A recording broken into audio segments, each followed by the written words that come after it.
What is love?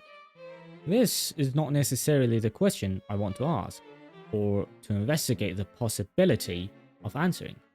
But what intrigues me about it is the fact that it's very much a question that we escape into, a trap that we set up for ourselves even when it's not laid out for us. Or in the case of Carver's shorter story titled What We Talk About When We Talk About Love, a trap that we willingly give into even when we are faced with a cautionary tale that literally depicts those who likewise fell or gave into it. It's tempting to consider Carver's piece as a work that poses the question, what is love? Or that attempts to investigate whether there is an answer to it or not. One might think of the piece to be about love, but make no mistake. What we talk about when we talk about love is not necessarily synonymous with what love could be. Raymond Carver's story throws us into a scene of dialogue. We are told that there are 4 people drinking and talking about love. We do not know them, nor do we know how they ended up bringing up the subject. But what we do know is that one of them, the cardiologist Mel McGuinness, is arguing for the existence of a form of true love. Now, such an argument has a potential to be heavily loaded with ulterior motives. The very idea of true love implies a variety of assumptions. First, an ontological one that argues there exists such a universal phenomenon called love, which has universally recognizable features that distinguish it from other phenomena. That the word love refers to an objectively recognizable reality, and that the abstract concept of love has a very specific equivalent in the world of external phenomena. The second assumption can be considered a conclusion driven from the first one, that whenever various phenomena, collectively called love, cannot be reconciled with each other, we are faced with a misuse of the word. There is a correct way to use it, a correct set of behaviors, emotions, and interactions that it refers to, and that there are people who use the word incorrectly, calling love what isn't love. Such an argument could be easily seen as an exclamation of authority, although the concept of true love itself doesn't automatically grant anyone the authority to define what counts as true or fake love. We quickly see Mel seizing it for himself. The seemingly humorous yet dry opening line already gives away the privilege that Mel enjoys and others grant him when it comes to speech, but also in a sense illuminates the true focus of the story, speech. What immediately follows is indeed a confirmation of the assumptions we have hypothesized behind the concept of true love. Mel's second wife, Teresa, recounts the aggression and violence directed towards her in the name of love by her previous husband named Ed, just to be interrupted by Mel's authoritative voice. Teresa believes it was love, albeit in a different language. Mel does not. But within the party, it is only Mel who so willingly exclaims such a decree, as the other 2 members, Nick and his wife, Laura, withdraw from making a judgment on the basis of not knowing the particular characteristics of Ed or the situation that he was involved in, which in a way does imply that there is a possibility to find within those variables a justification for calling Ed's behavior love. Of course, Mel tries to justify his stance by implying that there are different kinds of love this time, and that there is a specific kind that is mutually exclusive with Ed's kind of love. This stance is later what we see Teresa draw upon, in reaffirming that she isn't trying to imply that Mel does not love her, but that Mel merely loves her in a different way.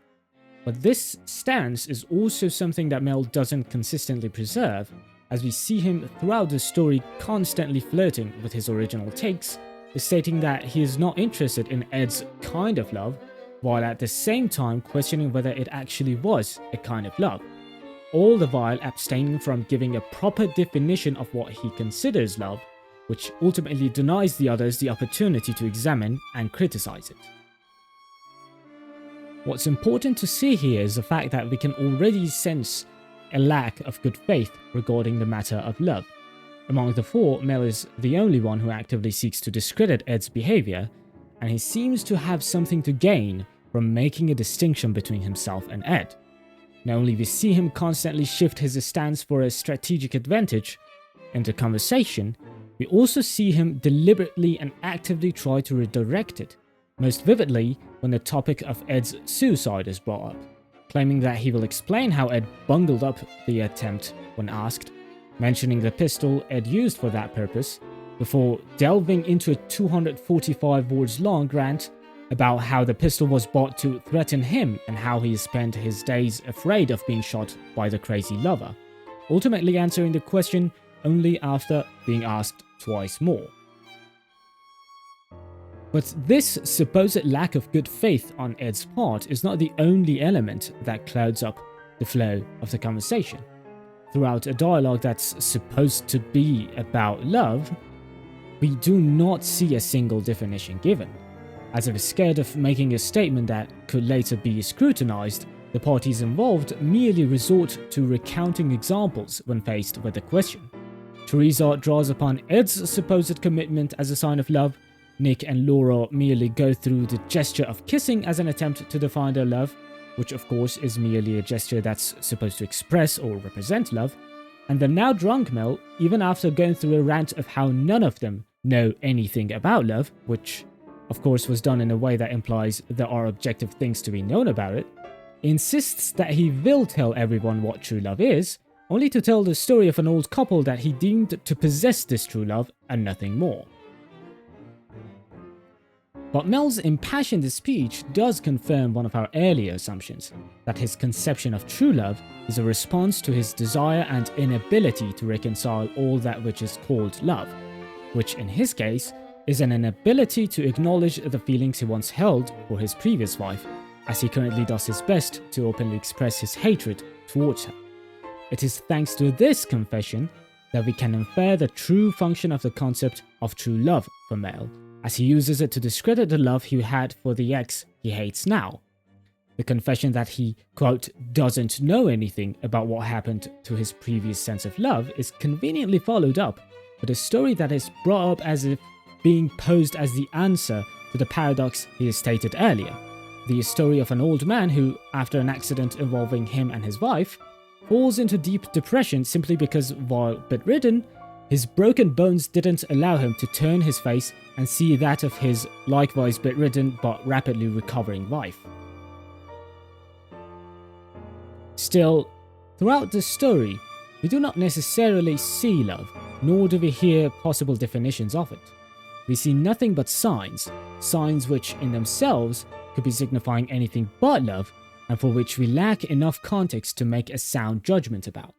Ed's willingness to wager his life and the depression of the bedridden old man could both signify codependency and an obsession with appearance respectively, as much as the constant gestures of love exchanged between Nick and Laura, but more interestingly and more frequently between Mel and Teresa, could be interpreted as hollow gestures and attempts at reassuring the other party, attempts which were driven by a sense of insecurity.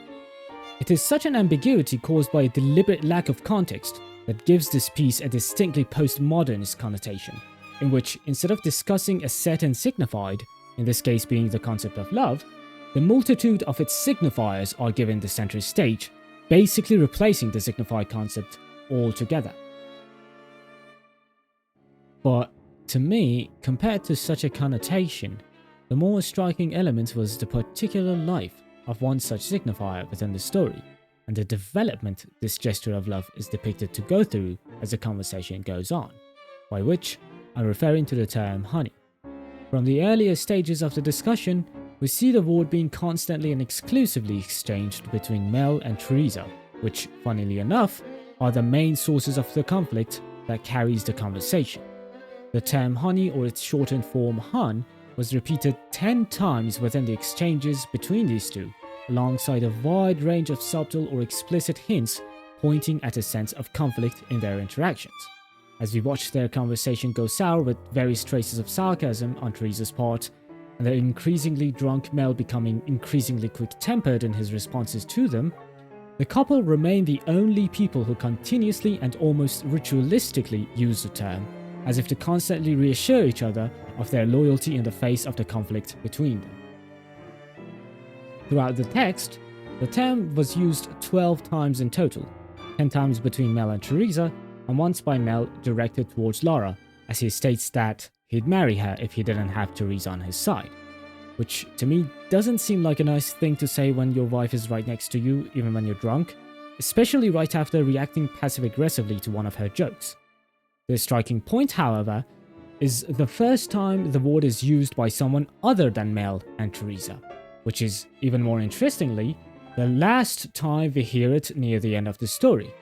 It is Lara who utters the term when asking her husband the meaning of one of his last lines, as if, due to exposure to Mel and Teresa's interactions, she contracted the idea that the term honey is used when there is a perceived distance between you and the person you're talking to, and that it's a way to patch up this distance and put a veil on uncertainty.